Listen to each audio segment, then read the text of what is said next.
بہر خلق خدا بن کے ایک آسرا آ گیا آ گیا. بسم اللہ الرحمن الرحیم. رب اشرح لی صدری ویسر لی امری واحلل عقدۃ من لسانی یفقہوا قولی. داستان حضرت داؤد علیہ السلام کا آغاز ہم نے کیا تھا کل، اور کل بات کہاں تک پہنچی تھی؟ طالوت نامی ایک شخص کو بنی اسرائیل کا بادشاہ بنایا گیا. جالوت نامی ایک بادشاہ کی قیادت میں ان کا ایک بڑے لشکر سے آمنا سامنا ہوا. طالوت بمقابلہ جالوت. طالوت اور جالوت کی افواج آمنے سامنے آئیں. بنی اسرائیل میں سے بہت کم لوگوں نے طالوت کا ساتھ دیا تھا. سامنے جالوت کا لشکر تھا، بہت بڑا لشکر تھا، مسلح لشکر تھا. جنگ شروع ہوئی تھی اور سب اس وقت حیران رہ گئے تھے بنی اسرائیل کے لشکر سے کہ جب سامنے کے لشکر سے جالوت نے کسی اپنے سپاہی کو لڑنے کے لیے نہیں اتارا، بلکہ جالوت خود لڑنے کے لیے میدان میں اتر گیا تھا. یہ بات یہاں تک پہنچی تھی. جالوت ایک ایسا پہلوان تھا جس کی مثال نہیں ملتی تھی. قد 10 فٹ سے زیادہ اونچا، لوہے کے لباس میں غرق، صرف آنکھیں کھلی ہوئی. اب کیا ہوا؟ یہاں سے بات آگے بڑھاتے ہیں. اب جب بنی اسرائیل نے اس دیو ہیکل کو دیکھا تو اب تو ان کو اور یقین ہو گیا کہ اس سے لڑنا ہمارے بس کی بات نہیں ہے. آپ کے ذہن میں بیک گراؤنڈ ہے نا کہ یہ سب کیوں ہو رہا ہے. بنی اسرائیل گئے تھے، حضرت شمویل کے پاس گئے تھے، اس وقت نبی کے پاس گئے تھے، کہا تھا لوگ ہم پر حملہ کرتے ہیں، ہم دفاع نہیں کر پاتے، ہمارا ایک بادشاہ بنائیے تاکہ وہ بادشاہ جب بن جائے تو پھر ہم مقابلہ کریں. انہی کے کہنے پر یہ سب کچھ ہوا ہے. اب جب وہ دیکھ رہے ہیں سامنے جالوت کھڑا ہے تو انہوں نے یہ سارا معاملہ بہرحال تو جب جالوت کو سامنے دیکھا تو وہ اہل ایمان.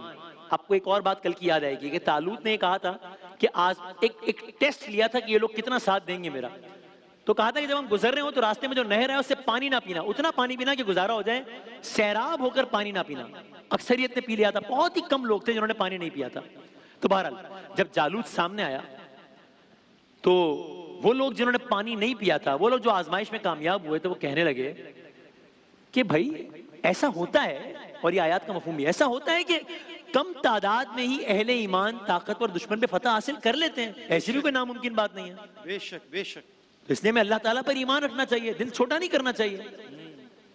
تو بہرحال جنگ شروع ہوئی. یہاں جالوت ہے، یہاں طالوت کا لشکر ہے، اور اب وہاں جالوت خود کھڑا ہے، اور یہاں اب طالوت کے کہنے پر پہلا بنی اسرائیل کا جنگجو میدان میں اترا. کیا ہوا؟ اب یہ میدان میں اترا ہی تھا کہ جالوت نے بغیر کسی تاخیر کے اس کو قتل کر دیا. اللہ اکبر. تو اب موریل مزید ڈاؤن ہو رہا ہوگا. وہاں جالوت کھڑا ہوا ہے، طالوت نے دوسرے سپاہی کو میدان میں اتارا. کیا ہوا؟ دوسرا سپاہی اترا ہی تھا، لمحوں میں جالوت نے اس کا بھی کام تمام کر دیا. اس کا بھی یہی اشر ہوا.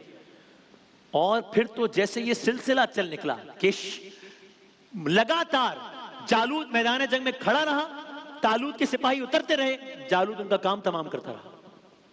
جنگ کا یہ منظر ہے. ٹھیک، طالوت بمقابلہ جالوت، جنگ کا یہ منظر ہے. اب ذرا آپ کو ایک اور منظر میں لے کر جاتے ہیں، چونکہ پھر ان دونوں مناظر کا آپس میں ربط ہے. ادھر یہ سارا کچھ چل رہا ہے، دوسری طرف ایک نوجوان ہے، وہ اپنی بکریاں چرانے میں مصروف ہے. بہت ذہین نوجوان ہے. یعنی اس واقعے سے ہٹ کے اب یہ بات ہو رہی ہے. ٹھیک، پھر دونوں کا ربط ہے آپ سے. ایک نوجوان ہے، بکریاں چراتا ہے، بہت ذہین ہے، بہت ہنرمند ہے، اور جن علاقوں میں اپنی بھیڑ بکریاں چراتا تھا وہاں پر بہت بڑے بڑے جنگلی جانور بھی ہوتے تھے جو کہ بکریوں پر حملہ کر دیتے تھے.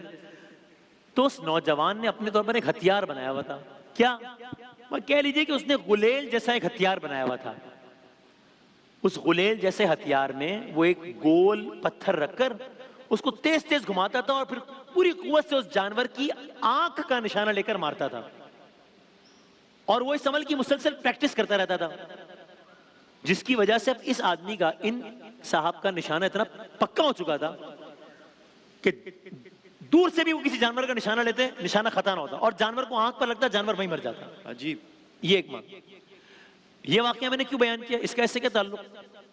جب طالوت بمقابلہ جالوت وہاں چل رہا تھا تو طالوت کی فوج میں، یعنی کہ بنی اسرائیل کی فوج میں، ان صاحب کے، جن کا میں نے بات کی، ان کے بڑے بھائی بھی تھے. کہاں؟ طالوت کے لشکر میں، بنی اسرائیل کے لشکر میں. تو ایک دن ان دونوں بھائیوں کی ملاقات ہوئی جب جنگ چل رہی تھی. یہ نوجوان اپنے کسی کام سے بھائیوں سے ملنے گئے. انہوں نے دیکھا میدان لگا ہوا ہے, جالوت کے سامنے جو آ رہا ہے جالوت اس کا کام تمام کر رہا ہے. انہوں نے معاملات کا جائزہ لیا, حالات کا جائزہ لیا, غور کرتے رہے, جنگ دیکھتے رہے جالوت کیسے سب کو زیر کر رہا ہے. میں اپنے الفاظ میں کہوں, دیکھتے رہے کیسے ون سائیڈڈ مقابلہ چل رہا ہے. انہوں نے اپنے بھائی سے ایک بات کہی, بڑی عجیب بات تھی بظاہر.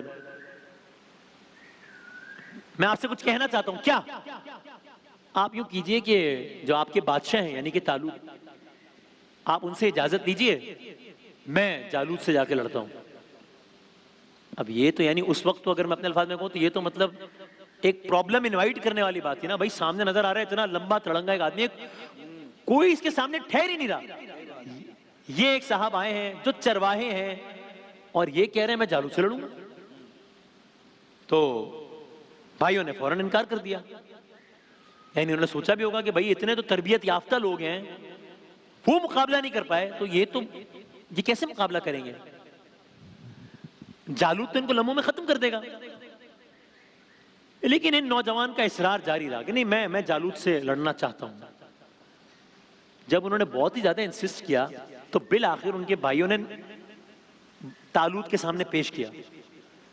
بتائیے کیا بات ہے. بادشاہ سلامت, یہ کم عمر نوجوان ہے, بھائی ہے میرا, کیا چاہتے ہیں؟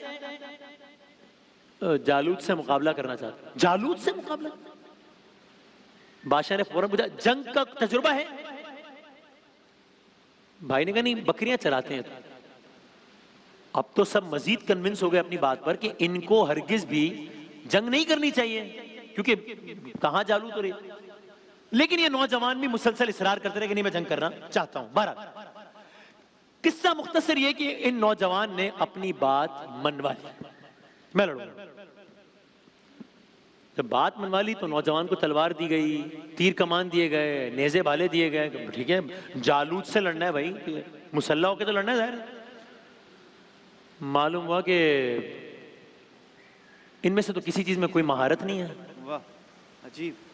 یعنی چرواہے بھی ہیں, جنگ بھی نہیں لڑتے, یہ ہتھیار بھی نہیں چلا سکتے, تو پھر کیسے مقابلہ کریں گے جالوت سے. اب یہ بات چل رہی ہے. ایک اور بات معلوم ہوئی اس دوران, وہ یہ کہ انہوں نے تو کوئی جنگی لباس بھی نہیں پہنا ہوا, یعنی جنگی لباس بھی نہیں ہے. اب تو بات بالکل ہی ختم ہو گئی. سامنے جالوت ہے, لوگوں کی جانیں لے رہا ہے, ہیبت ناک, لمبا قد کاٹ. یہاں ایک نوجوان ہے, چرواہا ہے, جنگی سامان بھی نہیں ہے, جنگ کا لباس بھی نہیں ہے. بہرحال یہ نوجوان عام لباس میں, چرواہوں والے لباس میں, ایک تھیلا لٹکائے ہوئے جالوت کے سامنے جا کر کھڑا ہوگا. جالوت نے اپنے سے کم قد کے, اپنے سے بہت کم جسامت کے ان نوجوان کو اپنے سامنے دیکھا تو دونوں ہاتھ آنکھوں سے لگا کر ایسے دیکھا جیسے کوئی چھوٹی چیز ڈھونڈ رہا ہو. ایک تحقیر آمیز کیا. اور جالوت کی اس حرکت پہ دشمن کے لشکر میں قہقہے بلند ہونے لگے, لوٹ پوٹ ہونے لگے. وہ یہاں تک کہ جالوت نے چیخ کر طالوت کو مخاطب کر کے کہا بھائی کیا بنی اسرائیل میں کوئی فوجی باقی نہیں رہا کہ میرے مقابلے میں اس نوجوان کو بھیج دیا ہے. بہرحال جالوت نے مزید تحقیر کرنے کے لیے دونوں ہاتھ باہر کی طرف نکالے اور اس نوجوان کی طرف بڑھنے لگا جیسے کوئی چھوٹی سی چیز پکڑنے کے لیے آگے بڑھتا ہے. مقابلہ بہرحال بہت ون سائیڈڈ لگ رہا ہے, لیکن آگے اب کچھ ایسا ہونا ہے جس سے منظرنامہ پلٹ جانا ہے. وہ کیا ہوگا, وہ کیسے ہوگا, وہ کیوں ہوگا, اس کے اثرات کیا ہوں گے, اور اس کے بعد یہ داستان آگے کیسے بڑھے گی. آگے کلرز کریں گے آپ کی خدمت میں انشاءاللہ. رحمت کبریا بہر خلق خدا بن کے ایک آسرا آ گیا.